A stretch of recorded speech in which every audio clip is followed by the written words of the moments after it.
بہنوں، بھائیوں، بزرگوں، نوجوانوں، دوستوں، احتجاج کرنا ہر زندہ معاشرے کے افراد کا ایک بنیادی حق ہے۔ یہ حق آپ کو آئین بھی دیتا ہے، یہ حق آپ کو آپ کے انسان ہونے کے ناطے سے میسر ہے۔ جب آپ کے وطن میں کوئی ایسا عمل ہو جو آپ سمجھتے ہیں آپ کی روایات کے خلاف ہے، آپ کی شرافت کے خلاف ہے، آپ کے اصول و اقدار کے خلاف ہے، تو آپ پر یہ لازم ہو جاتا ہے کہ آپ اپنی آواز بلند کریں۔ آپ کا آئین آپ کو یہ حق دیتا ہے کہ آپ اکٹھے آواز بلند کریں، آپ سڑک پر اکٹھا چلنا چاہیں تو اکٹھا چلیں۔ لیکن ہمارے ملک میں بدقسمتی سے اس عمل کو ایک جرم سے تعبیر کیا گیا ہے۔ ریاست یہ سمجھتی ہے کہ آواز بلند کرنے والے انتشاری ہیں، ان کے خلاف ٹیئر گیس شیلوں کا استعمال جائز ہے، ان کو لاٹھی چارج کرنا جائز ہے، ان کو روکنا جائز ہے، اور اس کے نتیجے میں ایک ہڑبڑ پیدا ہوتی ہے، ایک ایسی صورتحال پیدا ہو جاتی ہے جو نہیں ہونی چاہیے۔ املاک کو نقصان پہنچتا ہے، لوگوں کے جان اور مال کو نقصان پہنچتا ہے۔ دیکھیں، جب لندن میں لوگ نکلتے تھے عراق میں جنگ کے دوران احتجاج کی خاطر، 10 لاکھ لوگ ایک دن نکلے، ہم نے بہت تعریف کی، ہم نے کہا کیا باشعور لوگ ہیں، کیا باضمیر لوگ ہیں، آفرین ہے۔ لیکن اپنے ملک میں اگر آئین کی پامالی کے خلاف ہم نکلیں، اگر جھوٹے مقدموں کے خلاف ہم نکلیں، اگر الیکشن کو لوٹنے کے خلاف ہم نکلیں، تو ہمیں انتشاری کہا جاتا ہے، ہم پر ٹیئر گیس شیلوں کی بارش کی جاتی ہے، لاٹھی چارج کیا جاتا ہے، جھوٹے مقدمے بنائے جاتے ہیں، FIRیں کاٹی جاتی ہیں۔ تو یہ ایک ایسی صورتحال ہے جس سے ہمیں نبرد آزما ہونا ہے۔ ہم نے اپنے ملک کو اگر بہتر بنانا ہے، یا جمہوریت نے فروغ پانا ہے، سچائی نے فروغ پانا ہے، شرافت نے فروغ پانا ہے، تو ہمیں پروقار طریقے سے اپنی آواز بلند کرنا ہوگی، ہمیں احتجاج کرنا ہوگا۔ اس سے کوئی مفر نہیں ہے۔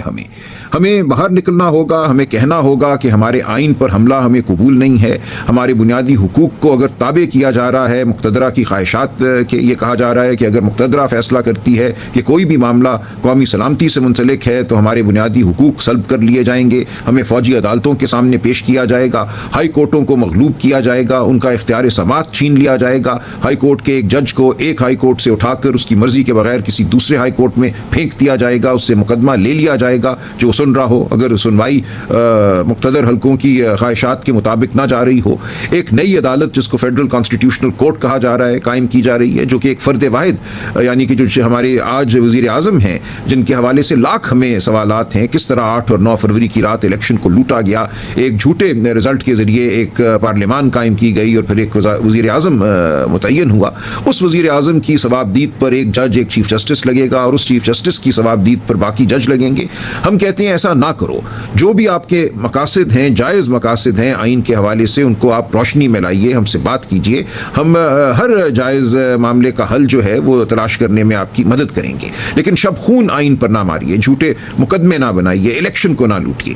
اس غرض سے اگر ہم احتجاج کرتے ہیں تو یہ ہمارا حق ہے، ہمیں آپ نہیں روک سکتے، آپ کو ہمیں نہیں روکنا چاہیے۔ شہر میں دفعہ 144 لگا دی جاتی ہے کہ 4 بندوں سے زیادہ اکٹھے نہیں نکل سکتے، نکلنا جرم بنا دیا جاتا ہے۔